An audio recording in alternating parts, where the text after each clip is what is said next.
There's also a tremendous passion in his films. They're always being blamed as being cold, but they're not cold. They are perfect. And the perfection sort of encloses this deeply felt emotion, even if it's emotions of dread, like in The Shining, or of loss, as in The Killing, or Eyes Wide Shut and Full Metal Jacket. They reach out in ways that other films don't. And in that reaching out, they take you by your mind and by your heart in ways that ordinary films don't do. Well, joining me now on Open Book, a real treat for me, is Nathan Abrams and Robert Kolker. Both of these gentlemen are professors. Nathan Abrams, a professor in film at Bangor University, and Professor Robert Kolker, a professor emeritus at the University of Maryland. I think it's the Terrapins, right? Go Terrapins, right? And so, but the book is called Kubrick, an Odyssey. And this is one of the reasons why I tell all my viewers and listeners, you got to go to bookstores because you got to see what's in the shelves.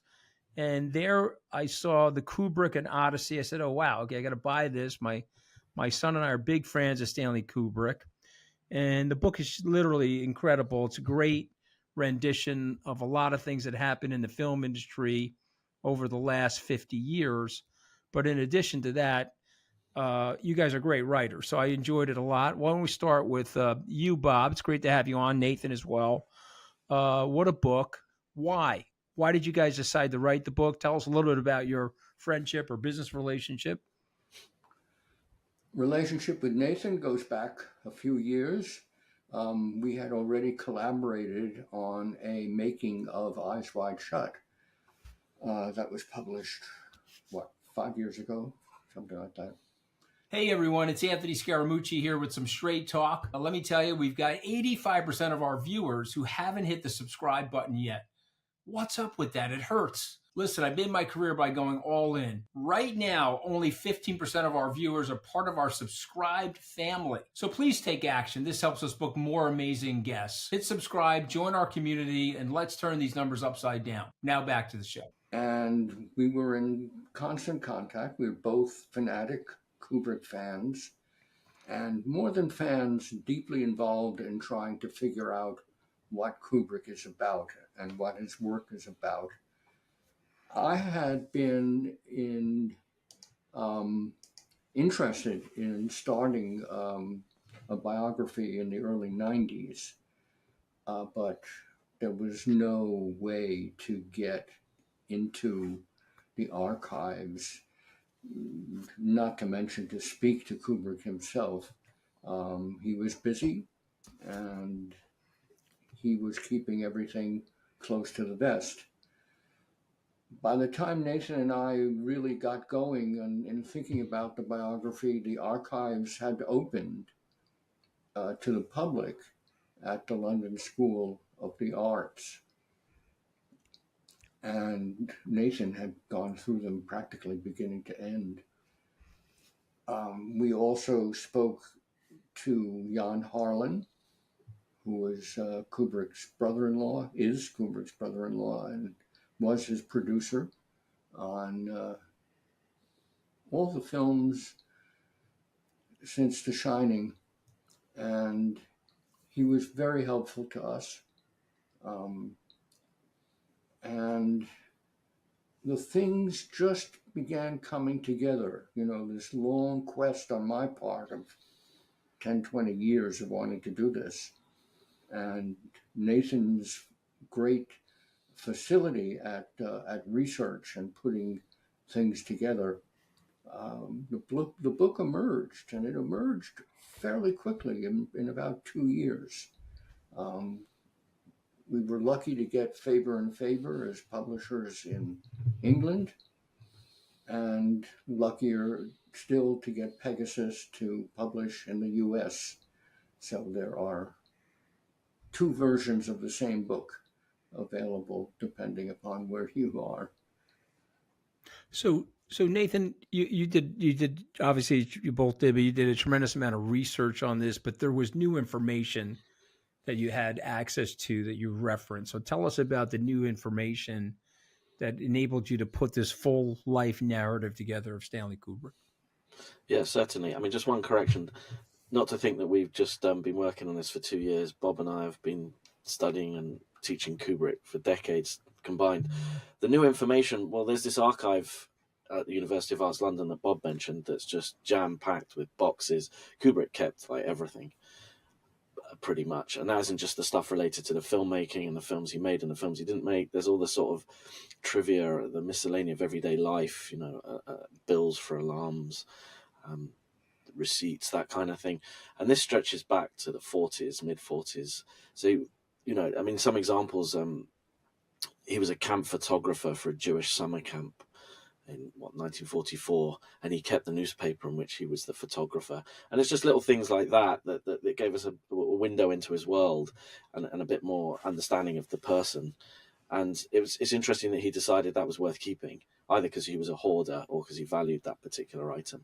But as we went through, there's all kinds of stuff that we came across. Well, as a fellow hoarder, I have appreciation and fondness for hoarding. So, but I mean, a son of a he grows up in the Bronx. He has a comfortable Jewish upbringing. His father's a local doctor. He's close to his mom. He buys a camera at a young age. He's absolutely fascinated with the art of filmmaking, but he struggles in school. So he doesn't fit the mold. But one of the things that Kubrick says, you guys reference it in the book, if you want to learn how to make a film, is make a film. So he goes right into filmmaking, right? It's pretty amazing, right? He was a terrible student. And his parents even sent him off to California for a year with relatives to see if a change in scenery would help. It didn't.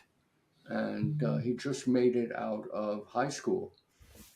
And most of the time he spent watching films and taking pictures in this early stage of his life. And even at a young age, kept repeating that he could make better films than what he saw at the local theater or at MoMA. But I mean, correct me if I'm wrong, but he was an autodidact. Basically, he was doing this on his own. He was almost like he had a block of granite, and he was chiseling into the granite his artistic creation, it being his filmmaking. And because of this,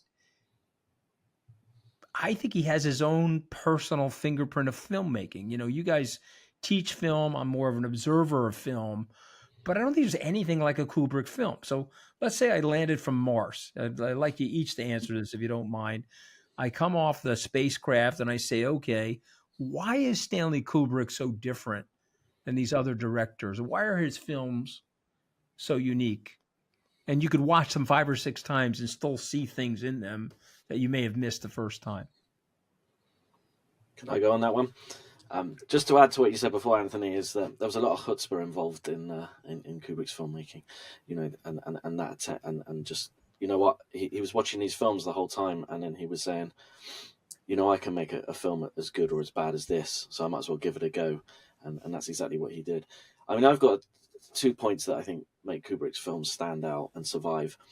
One is most of them, at least the mature ones, have some kind of technical innovation where he pushes a technology, either invents it, like shooting in natural light using that NASA lens for Barry Lyndon is one example. He might not have invented the Steadicam on The Shining, but the way he used it really developed how one might use a Steadicam on a film set. So each of his films has some kind of innovation.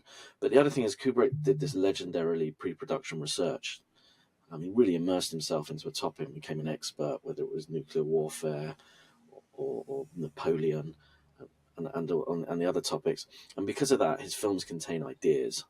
And the amount of text he read around. So when he made The Shining, he was reading Freud and Bruno Bettelheim, as well as Gothic literature, as well as Stephen King.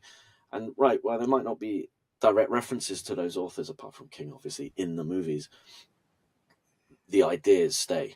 And I think as you watch them and rewatch them over the years, and as your life changes, and as we teach them to new generations of students, different ideas from our backgrounds emerge. And I think that's what distinguishes, those 2 things are what distinguish a Kubrick film. There's also a tremendous passion in his films. They're always being blamed as being cold, but they're not cold. They're perfect. And the perfection sort of encloses this deeply felt emotion, even if it's emotions of dread, like in The Shining, or of loss, as in The Killing, or Eyes Wide Shut and Full Metal Jacket. Still, they reach out in ways that other films don't.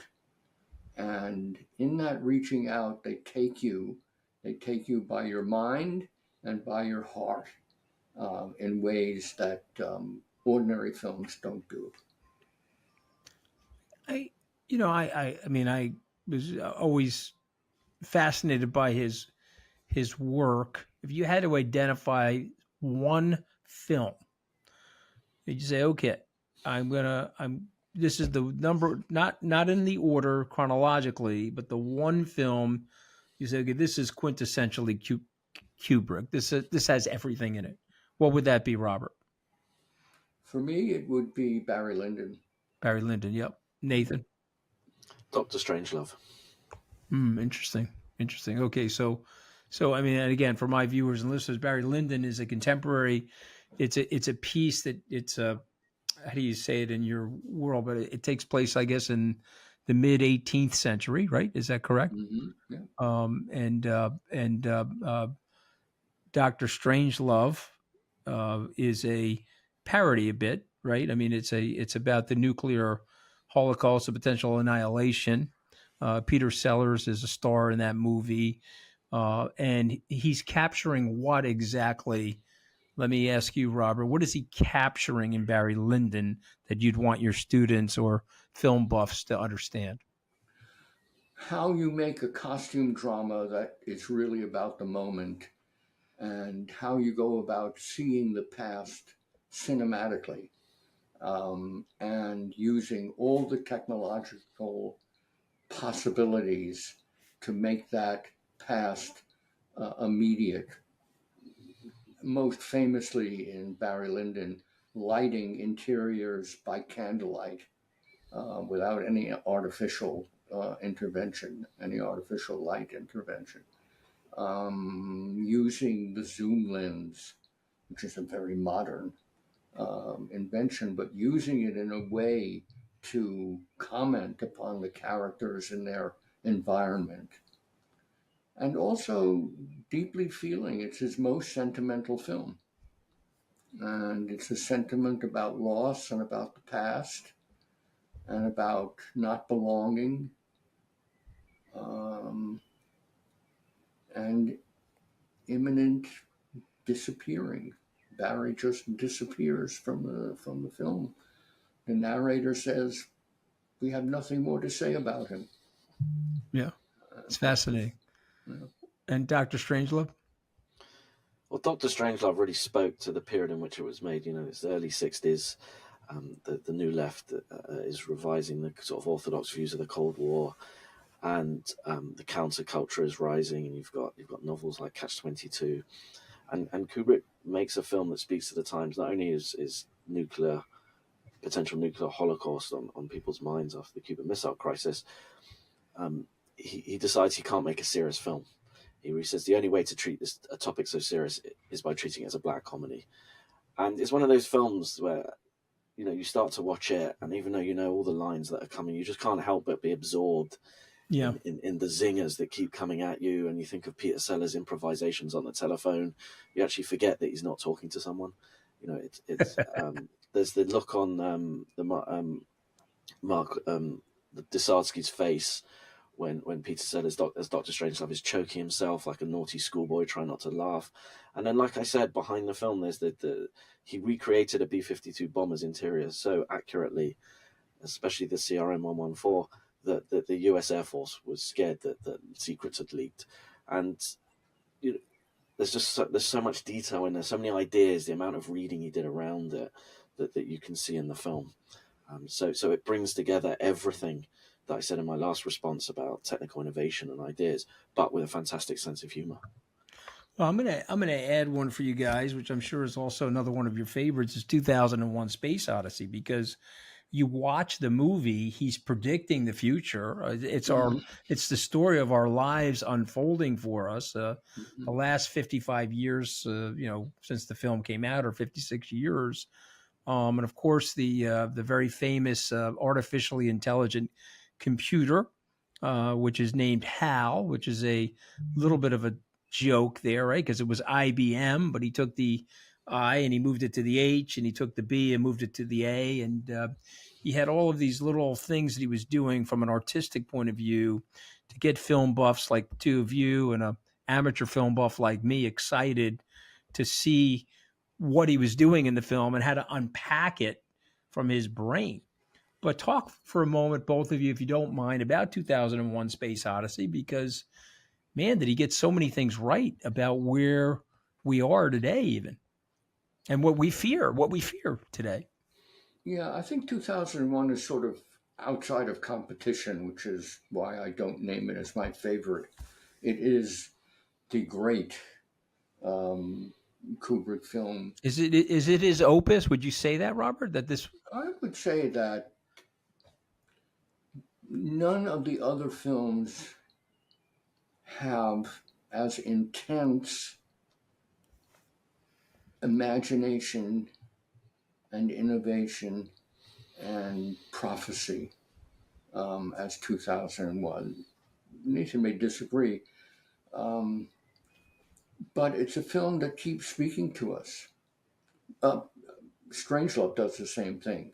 I mean, it does it in terms of history. It doesn't get old. It's always the same world with different characters playing the same deadly games. 2001 is the result of just intense work of many, many people. I mean, one of the things that we try to point out is that Kubrick was the master of a huge army of doers and thinkers, of scientists and um, sculptors and sketch artists and model makers. And we can't forget Arthur C. Clarke, the great science fiction writer, who was a tremendous influence. Um, in fact, was the catalyst for the film. Nathan, what do you think? Well, for me, I mean, adding to everything that Bob said, and then all the technical innovation in the movie, um, front projection, and the fact that he filmed the dawn of man in Namibia, and then but he shot the apes in a studio, and you wouldn't know, like even when you got on a big screen, you can't see the join. And this is in the mid 60s. But what I really like is you can see Kubrick's sense of humor in the film. So the monolith appears, looks like the two tablets of stone, or at least one of them, but with no writing on them, like the Ten Commandments with no commandments. But where do we see the Ten Commandments? On the toilet door of the zero gravity bathroom. And there's just so many moments like he invents this supercomputer, but he gives him a really banal name, Hal. You imagine these days they wouldn't call any computer Hal. It would have some amazing supercomputer 3000, and when they're on the moon ship and they just want a sandwich, and they keep saying ham, ham, ham. It's like these banal moments, but also very funny moments in a movie that, unlike Doctor Strangelove, wasn't directly speaking to its times explicitly in the way that Doctor Strangelove was, but yet so clearly was speaking to what was happening in the United States and abroad in 1968 and during the Vietnam War, and where are we going as a species, and is violence what motivates evolution as one of the key questions in the film. And I think the beauty of that film is we still debate what it means now, as well as admire its craft. There's a wonderful disconnect in the film between the absolute banality of the human figures and the absolute wonder of their surroundings, both in the universe and in the equipment that they use, and Hal himself, who refers to himself as a conscious entity and who has the knowledge of what they're about to do before they do. Um, so it's this sort of play of human passivity against technological progress. Yeah, listen, I mean, to me, I love the fact that you guys have put this book out there because uh, we don't make films like this anymore. We don't craft them this way. I'm sure someone will come along that does this. Scorsese has a certain style. De Palma has a certain style. But when you look at them, even Spike Lee, they all went to film school, and so they've got certain things that they're doing. I don't want to say it's box checking because they're all brilliant directors, but it's different from Kubrick. Kubrick is coming at the filmmaking. It's almost as if the lack of influence from teaching. It's almost as if his lack of being a good student, professors, aided and abetted his filmmaking. I don't know. Does that make sense to you? That's that when I read your book, that's what comes across to me, that Yeah. he couldn't probably sit in your class, so he had to do it himself, and it created all of this great innovation. What did I miss?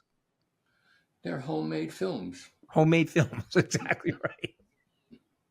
The other thing is he didn't like theory. I mean, he read maybe one book of film theory in his life, the book on editing by Podovkin, and that was about it. He didn't, and he mocked the French theorists and people like us who come along and read meanings into his films. He didn't care for that.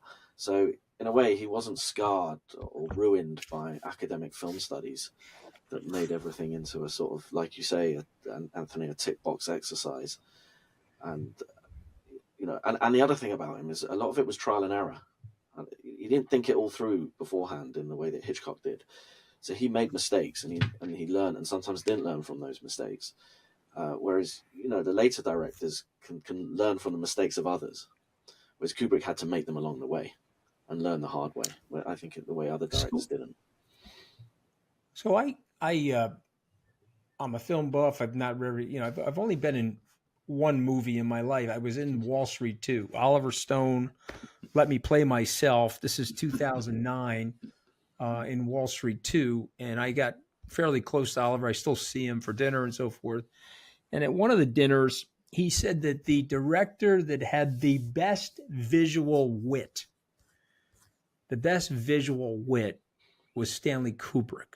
Yeah, Okay. well And I want you to describe what visual wit is, if you don't mind.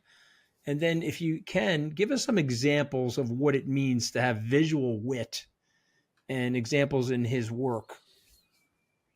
And by the way, do you agree with that? By the way, do you agree with Oliver Stone's absolutely. statement? Yeah. Yes. I would take an example from The Shining, where the sequence in which Jack is staring at the model of the labyrinth, and you zoom down and you see the little figures moving around, and then he plays handball against the floor of the hotel, and on the soundtrack is a very particular piece of classical music, Bela Bartok's strings. I've forgotten. Concerto for strings, percussion, and celeste. And at exactly the point where there is a percussive sound on the music, Jack hurls his ball down on the floor of the hotel. So there's this double bang, the bang of the music and the bang of the ball on the floor. And it's just a wonderful idea, a witty idea. And his films are full of those. Anything you want? Yeah. Anything you want to add, Nathan? Yeah. Say again? Yeah. No, I was just asking Nathan if you wanted to add anything. Yeah, I'll give you one tiny example. A sort of blink and you miss it moment in Eyes Wide Shut. So Tom Cruise as Bill is meeting the sex worker Domino, and as the camera tracks them around the corner, they stand in front of a bakery, and it's called Joseph Kreiber's Bakery, and it's an exact replica of Jonas Schimmel's on the Lower East Side. which for some reason we don't know why he put in there. And this is right bang in the middle of Greenwich Village, so it's anachronistic. But that aside, it's a Kanishari, and we're like, well, why has Kubrick stuck this Kanishari in there? You know, and obviously I wrote a book called Stanley Kubrick, New York Jewish Intellectual, where I really wanted to put him in that milieu. So I waxed lyrical about the reasons for that. But for me, where the visual wit here is that what I learned doing that book was that Kanish is a euphemism. You know, a sex worker might say, you're looking for some Kanish. And, you know, that one little moment, if you have the knowledge, you get the joke. And if not, it's just a nice part of the scenery and you can move on. But it must have been important to him because he had that set built and recreated, either from photographs, from some childhood memory, because his grandparents lived down the street.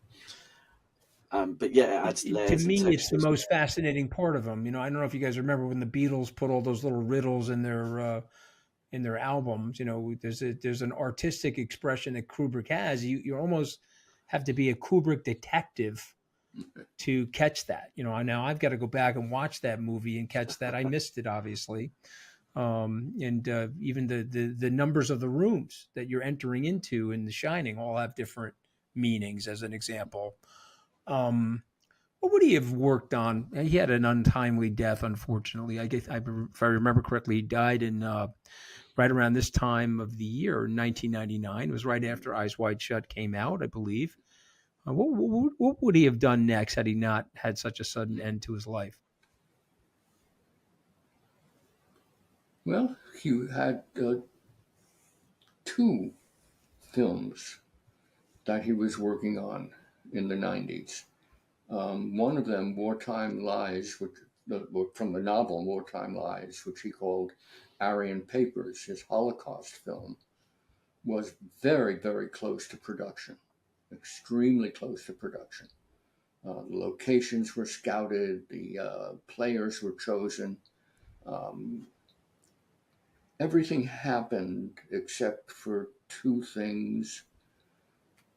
One of them was the appearance of Schindler's List, and Kubrick and Warner Brothers were afraid that the 2 would not be able to do well together. Mm-hmm. The other was Kubrick himself feeling depressed over what he had learned and the amount of research, the amount of reading that he had done about the period simply got to him. Mm-hmm. So the film never got made. Mm-hmm. The other film that was not as close to production was AI, Artificial Intelligence. Mm-hmm. And that was because he couldn't find the perfect CGI computer graphics. He couldn't find the perfect boy who could stay as a sort of mixture of human and robot. And he couldn't get a good script. I'm going to interrupt you there. The problem with it wasn't the actor. The problem was Kubrick knew he took so long to make a film that if he was going to film a boy, right, he said by the time I finish shooting, he'll have a beard already. And one of the things we discovered from the archive is when he shot Danny in The Shining, he had 2 pairs of shoes or 2 pairs of outfits for when he grew, because he was aware of how long he took. But he knew Steven, so they were friends by that point, Steven Spielberg. He said, look, Steven can shoot a movie in 6 months. It won't be an issue. And he didn't want to use CGI because it wasn't good enough to recreate a human. But he knew if he used a human, he would obviously age during the film. Interesting which is why he never made it. Anybody out there right now? I'll ask both of you this question. Anybody out there right now? I mean, obviously, there's no one quite like him. I think he has his own unique fingerprint. But is there anybody out there right now that you would look to and say, "Wow, that man or woman has a unique perspective or a unique eye in filmmaking"? I think there are pretenders to the throne, but I'm not sure that they count. Okay. What about you, Nathan? Anybody? I have 2, and one which is going up in my ranking. Darren Aronofsky, and who has a very unique vision across his movies. But the one I'm really plumping for is Jonathan Glazer, who early in his career kind of steals. Mm-hmm. I mean, he says, I picked his pocket. I didn't so much pick his pocket as take his wallet, was the way that Glazer puts it. But if you watch The Zone of Interest, The Zone of Interest, I think if Kubrick had the opportunity to make it, that would have been the film about the Holocaust he would have wanted to make, because you don't It's need to show interesting. And anything. it's an incredibly powerful movie. You know, Yeah. you mentioned Aronofsky. I spent the week scouting conference sites for our new conference for my business Skybridge, and I was at the Sphere, and I watched the Aronofsky film related to the environment on that 16K. I mean, I thought IMAX theater had something until you go to the Sphere and you see this movie. It's very, very powerful, very beautiful movie, but also a sad movie. Before I get to the last piece of this podcast, I want to ask you about that. The struggles for an artist, because I have the theory. I want to test it on you. The artist has a tendency to be very empathic, and so they can see the good and the bad of human beings, and sometimes it makes them depressed. You know, Van Gogh, Picasso. I could list them. Kubrick had a little bit of that, yes. He had a certain amount of OCD, maybe more than a certain amount. Okay. Was he depressive? I don't think so. Okay. Nathan, what do you think?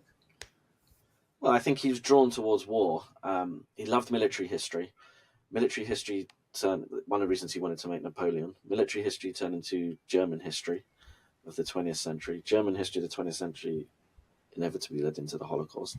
And in part, that was the reason why he didn't finish making that picture. He got too depressed. He saw the worst side of humanity, and he would have done extensive research. I'm talking more about situational depression with him, not depression, clinical depression. But I guess my point is that if you're that good as an artist, you can see things probably more clearly, or you're more empathic than some of us, myself included, I might add. You agree with that? He was an ironist. He always saw the world from multiple points of view. He saw the serious and he saw the absurd, and he saw how the two always bounced off of one another. I think that may have kept him from depression. That Yeah. And also his deep involvement in reading, as Nathan says, he read and read and read.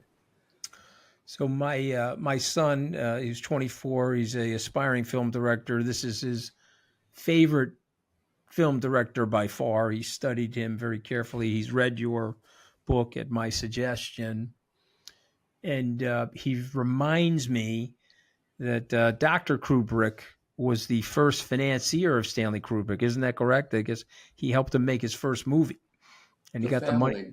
The family did. Yeah. Yeah, exactly. Yeah. And so he's like, Dad, you got to pony up here. Okay. See, so you guys put that in your book. It hurt me. The two of you guys hurt me by accident. See that? But, but when I'm kidding. It's when he makes a very proud of blockbuster, him. when he makes a blockbuster that you finance, you can thank us. Exactly. I'll look back on the two of you and say, see that? You helped the kid get his film career started. But he said, Dad, in the book, just so you know, the father, the parent, the family helped him get the film career started. All right, so I end these podcasts with 5 words. My producer and I come up with these words, and then I ask our authors. You can give me a sentence, a word, something comes to mind when I say the word. And obviously, these questions or these 5 words are for both of you. Let's start with you, Nathan. I'm going to say the word photography, and you say what? Kubrick learned his craft through being a photographer. Shaped everything. Yeah, it's interesting, right? Aspiring photographer, converting into film. What about you, Robert? I say photographer. You say what? The perfect image. Yeah. And he was a perfectionist for sure. I say the word film.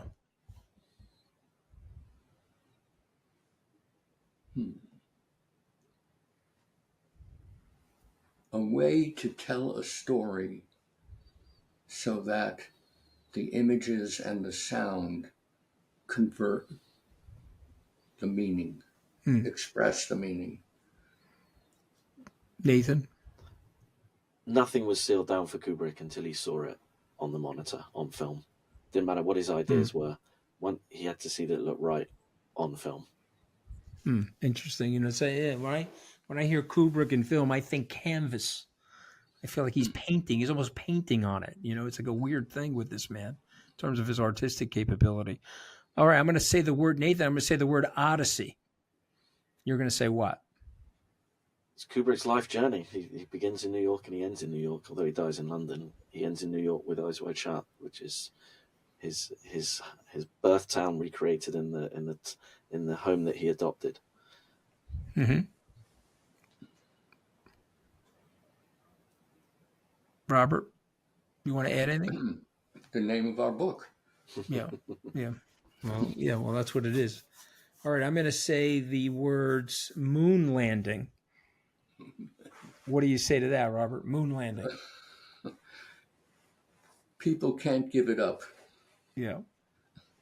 That silly notion that somehow Kubrick faked it. Kubrick did not fake the moon landing. Right. Of course. Well, I'm glad you said that, because I'm close to some of these astronauts. I find it reprehensible. I find it's a weird compliment to Stanley Kubrick, by the way. I will say that when it is brought up, because it's just a weird compliment. What do you say about the moon landing, Nathan? Well, it's the old joke that you've probably heard, but I'll say it anyway. Kubrick was asked to fake the moon landings, and being a perfectionist, he shot it on location. That is a great one. All right, this is the last word for both of you. When you hear the word Kubrick, what does it connotate to you? Let's go with you first, Robert. I say the word Kubrick. You say what? Films that I want to see again and again. Nathan? An intellectual. He used film to write his ideas. They weren't just visually like arresting, but what intellectuals put in books and articles, he put into his films. Yeah, it's just fascinating. It's almost as if he was able to capture all of that you would read.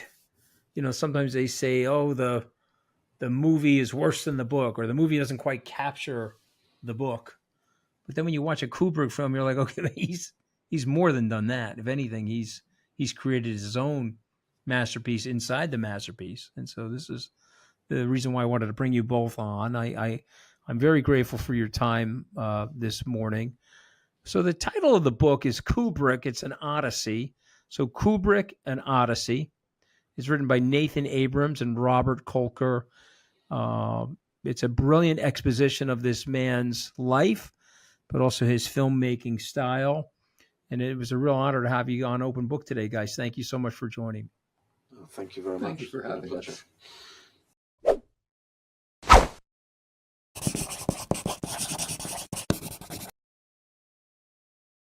My next guests are authors that wrote a book about Stanley Kubrick, the film director.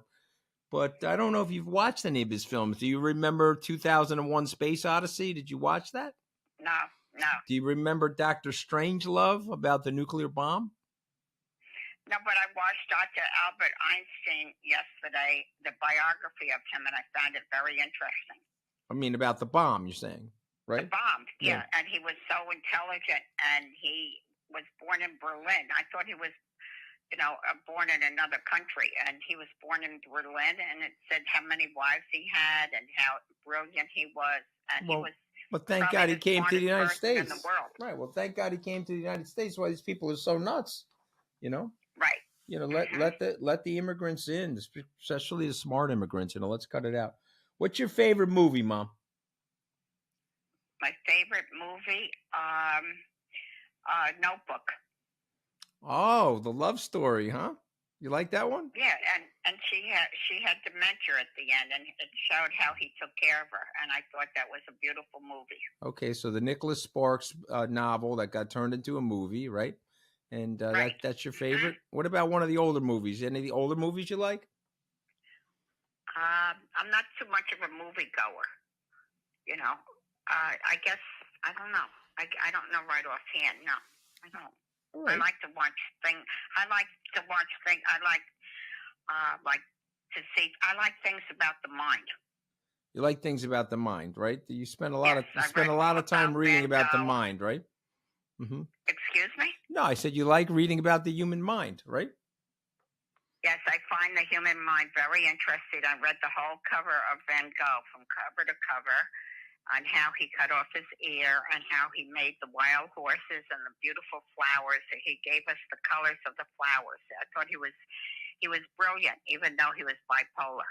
And I thought that the part of him being bipolar was very interesting on how he did all his major work when he was at that manic depressant type of manic state. Right. All right, Mom. I appreciate. I like to read. What did you say? You like to what? I like to read your books too. So okay, thank you, I didn't Mom. get Bitcoin yet. All right, I'm gonna bring it over, Mom. I'll drop it off for you. Okay. All right, love. All right, love you, Mom. Love you very much. All right, yeah. see you. All right. Hey, thank you for watching this episode. If you enjoyed this episode, here's another one right up here that you might like. Hello, everybody. Welcome back to Open Book. I am your host, Anthony Scaramucci. Today, we're flipping the script. It's Q&A time, and I got all the questions right here. You guys sent me some great questions. I've done my homework. I've given it some thought. I'm going to give it to you straight. So let's go right into it. These are coming from YouTube, and I love these names, which I always butcher, but this is Dusta Gurley 9398. When did you ever believe Donald Trump is impressive in any fashion other than being a complete grifter? He displays no intellectual curiosity, no desire to learn, and operates purely from the position of a narcissist. Okay, so Dusta Gurley, you've just described almost every politician in America, possibly every politician in the world, and who knows about our historical politicians because I haven't met any of those. But the truth be told, when you're in politics, you're actually searching for the lesser of the two evils. You're not really looking for the genius, if you will. And so the bad news for all of us is it was Jeb Bush or Donald Trump. I chose Jeb Bush. Jeb Bush lost to Donald Trump, and as a loyal Republican, I decided to stay in there and go work for Trump. That was a mistake. I have to own it for the rest of my life. So saying that I ever believed that he was anything other than what he is, no. That's not the case. And that's something I have to own. And that's one of the weird things, one of the worst things about going into politics. If you go into politics and you are a candidate for a political office, you are going to lie. I don't want to mention some of my friends that have gone into politics who were great guys, business executives, and then they get to the podium and they start telling lies. And I'm looking at them like, oh my God, but that's what happens. And one last point. Historical reference, Dwight Eisenhower, considered one of our great presidents, great military leader. When asked, he was 79 years old. He was at his house in Gettysburg, and Walter Cronkite went to interview him. He had left the presidency now, turned it over to John Kennedy. They said, General, and again, he wanted to be referred to as General, not President when he left. He said, General, what did you like or hate about the job? He said, well, I hated the lying. And so, yeah, I'm sorry about all that. It does suck, but that's the true answer. So let's go to the next one. What are your favorite tunes to play on those guitars in your office? Do you play songs or noodle around? And are you blasting the office on amp or keeping your volume at a reasonable level? This is Don Decay. So I have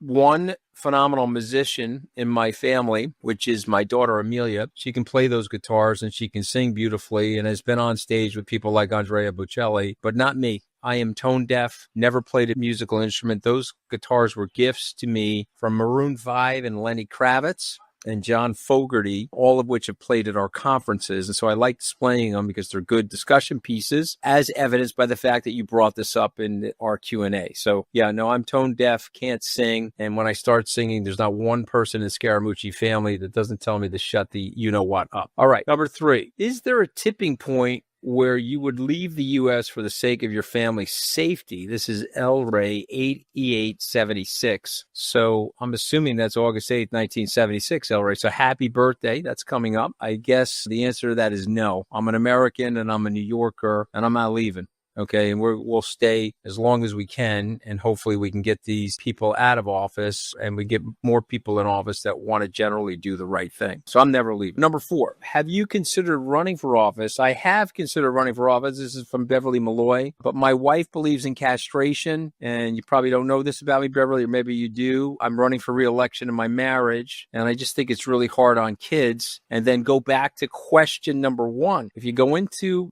political life, you end up becoming a huge liar. And so, no, I haven't really overly considered running for office, but maybe someday, you never know. Is America still the land of opportunity, or should a young person consider living elsewhere? What a great question. I think America is still the land of opportunity, but I will say this to you guys, that America has made it more difficult for people like me, in the sense that where I grew up from. I have found that more people that grow up in what I would call the working class areas of America, the blue collar middle class, if you will, have a harder time with class mobility today. But I do think it's still a great land of opportunity. And there's some things we can do to change that. And America is this really wonderful, adaptive place. So I'm going to say it's still the land of opportunity. A little tougher today than it was 40 or 50 years ago. But I still think there's no place like America. Most people that live from around the world in indigent circumstances want to come to America and give it a shot. So I still think that that's true today. Number 6, when looking at the threats to democracy posed by the Trump administration, how much do you believe in the fears over such threats, and are they justified or overblown? Or put it in other words, how likely will it be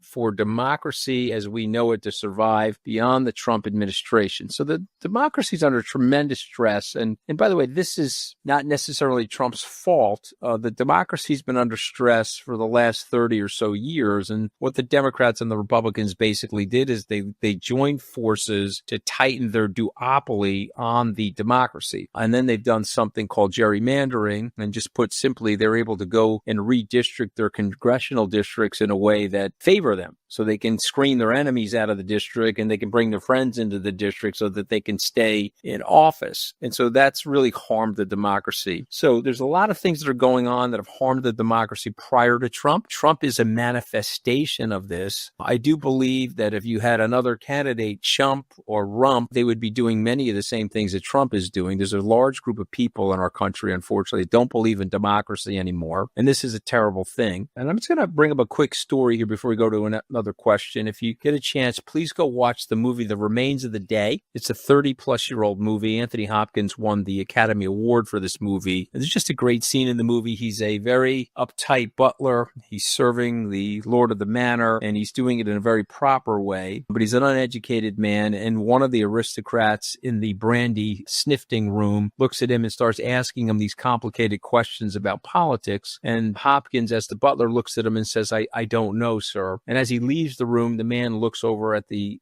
owner of the manor and he said, well, why do we give these guys the vote if they don't know anything? And yet, the same time that they're doing this contemporaneous, they're bringing the Nazis into the front door to have a dinner with them. So there's an implication in the story that the smart, quote unquote, smart aristocrats, they don't know any better than the people that don't know anything, right? And the idea is that we need each other. There's sometimes a collective wisdom in crowds that we need each other to sort of modify and mollify some of the extreme behaviors out there. So I'm a big believer in the democracy. The democracy needs to be reset. I do think it will survive Trump because of the courts and because of very strong lobbying that goes on here. So the democracy needs to be revitalized, probably need amendments to our Constitution. We need a group of secular leaders to come in and analyze it and say, okay, here's how we can strengthen the democracy and stop the nonsense of thinking that one group of people is better than another group of people because of wealth or education. Churchill said it better than anybody. Democracy is the worst form of government until we compare it to all the other forms of government. He was absolutely right about that. Number 7, what do you do when you go into a bookstore? How do you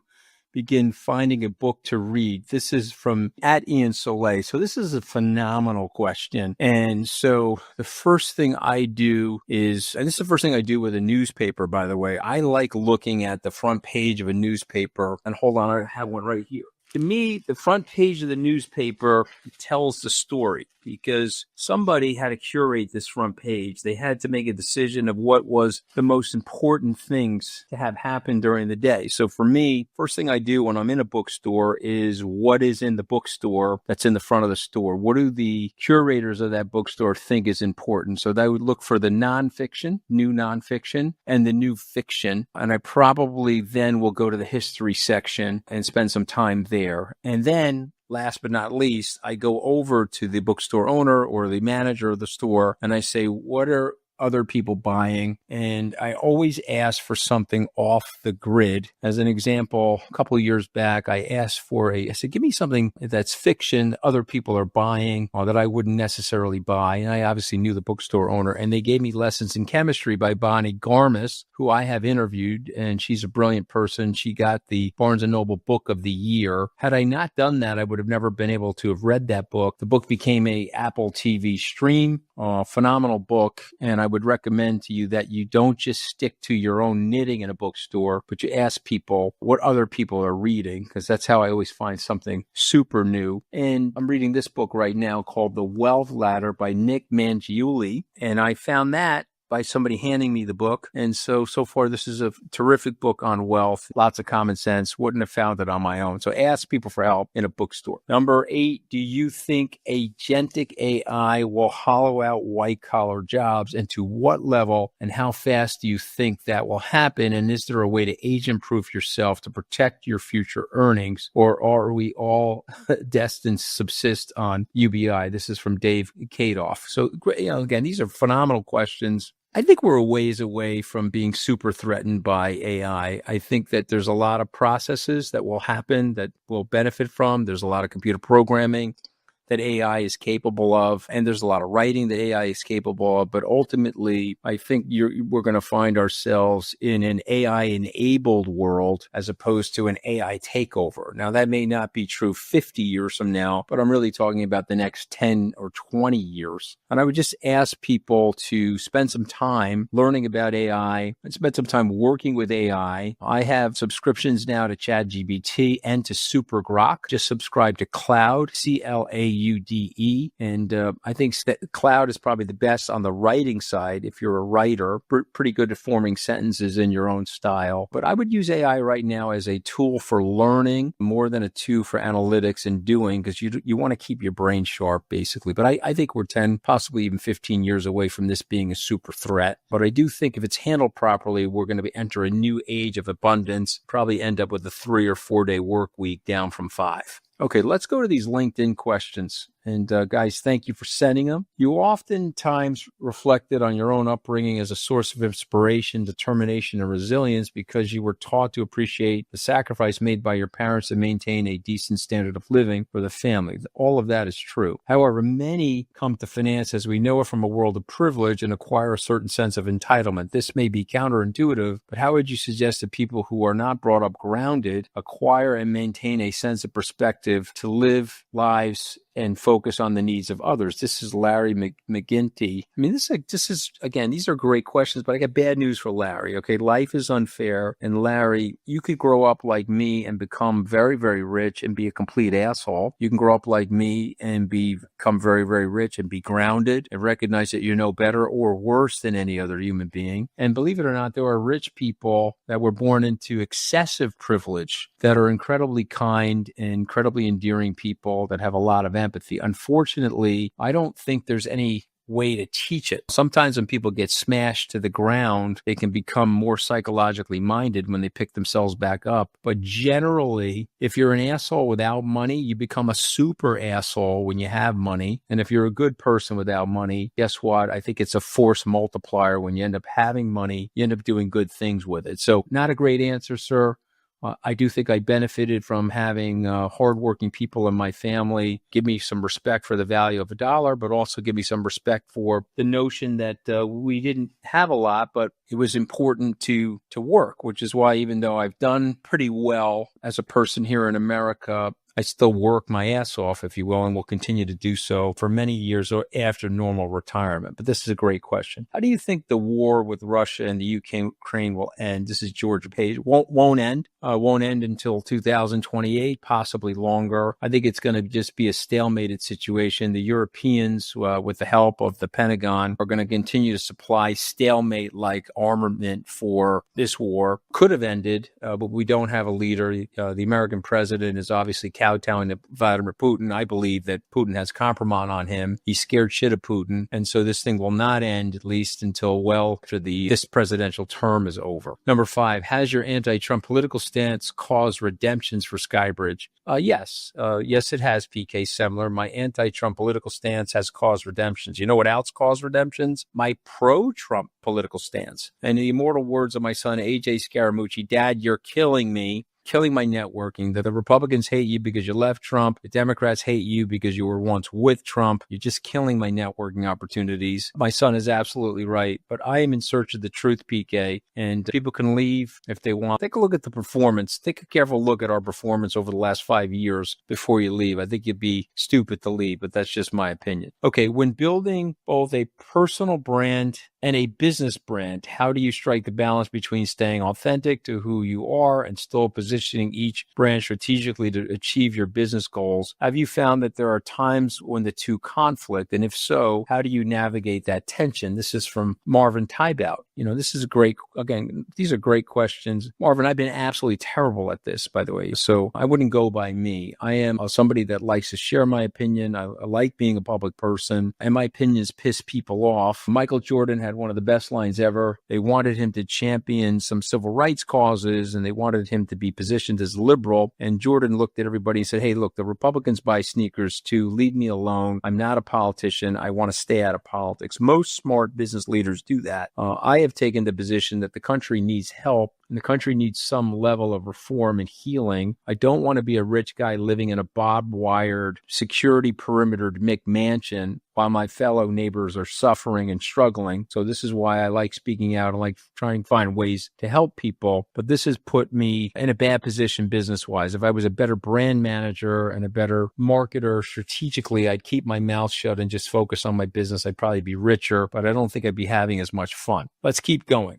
What are your reading recommendations to undergrads looking to pursue a career like yours? Sebastian Montezuma de la Barrera. Okay, so Sebastian, couple things. I would read 3 books. One Up on Wall Street by Peter Lynch, The Intelligent Investor by Benjamin Graham, and I would read Lawrence Cunningham's The Essays and Writings of Warren Buffett, which are a compilation of what Mr. Buffett has written over the last 50 years. Start with those 3 things, and then, of course, pick up the Wall Street Journal. Try to read that every day. I think you'd be well ahead of most people. What is the best and worst career advice you've ever received? Saren Insafe. So the best career advice that I've received, which I didn't understand at the time, was from my first boss who told me that I needed, quote unquote, a tincture of time, which basically meant that I needed to be patient, that I was too restless in wanting my career to unfold more quickly than it could actually unfold. In fact, to quote him, it takes 11 months to make an elephant. You can't instantaneously make an elephant. It takes 9 months to make a human baby, but it takes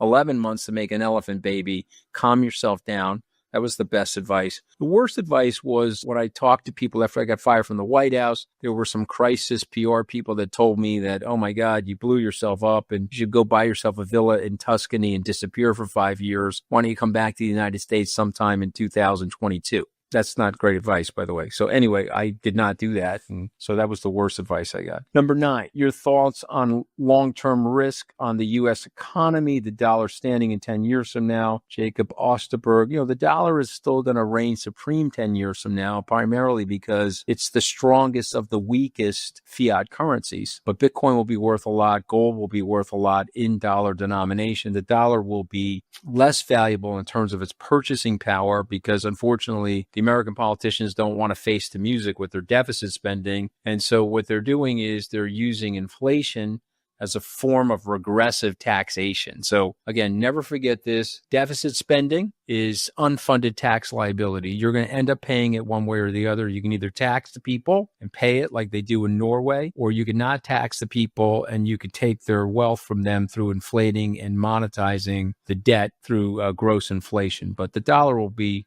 I think, still reigning supreme, but it will be a weaker asset, which is why you should own some Bitcoin and gold and some other protective assets. Your memory and ability to recall things you read is second to none. Is this just good genes, or do you do something to keep your memory strong, manage stress, etc.? Dmitry Balasov. So great question. So I do something. I'll teach you a trick that I do. Let's talk about this book. Talk about Nick's book for a second. When I am done with this book, I will take out a white piece of paper, like a Xerox piece of paper or printer paper, and with a pen, I will write 5 things that I've learned from this book. And I may even put the page numbers, and then I open up the book and I put it in the front of the book. So now when want to draw upon this in a podcast or something, I'll have it on my shelf. I'll say, I remember reading something in Nick's book about that. What the hell was it? I'll pull it off the shelf. I'll open the book, and there are 5 things that I learned from the book with the page numbers and the annotation. So it's a little trick that I use to make people think that I have a better memory than I actually do.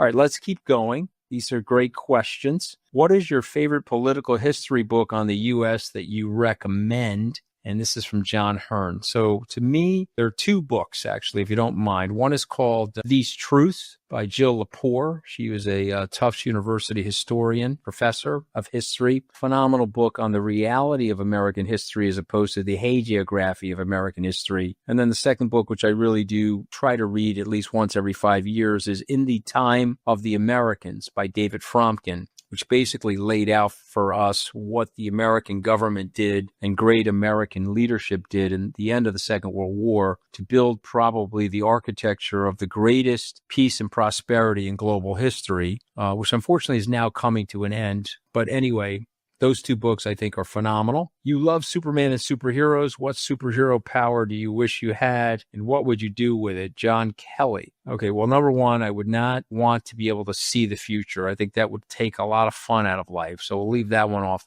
Clairvoyance is not something I would like. I guess the superhero strength that I would like would be able to read people better than I currently have. So I would want super empathy is what I would want. I think that's something that I probably lacked a little bit of as a younger person. I think getting fired and blown out of the White House has probably made me more psychologically minded and more empathetic, but I would like to have that super strength, if you will. 13, what's an achievement of yours that was monumental in shaping your career and driving you to the next level? This is William S. I can tell you exactly what it was, William S. February 6th, 1986. For those of you listening at home, that was Ronald Reagan's 75th birthday. February 6, 1986. That was the day that I got accepted to the Harvard Law School. Of course, my mom thought it was Harvard Law School. She didn't know any better, but it was a big moment because Harvard was a different perception 40 years ago. And Harvard, to me, was a ticket to the white-collar communities. It was an opportunity for me to get a really good white-collar job, having grown up in a family of people that never had a white-collar job. And so that was the big achievement. All right, so that's a wrap for right now for these questions. Guys, thank you very much. This is the Q&A session for Open Book. Please continue to send questions, and we'll do more of these. People want them, we'll keep doing them. Thank you again.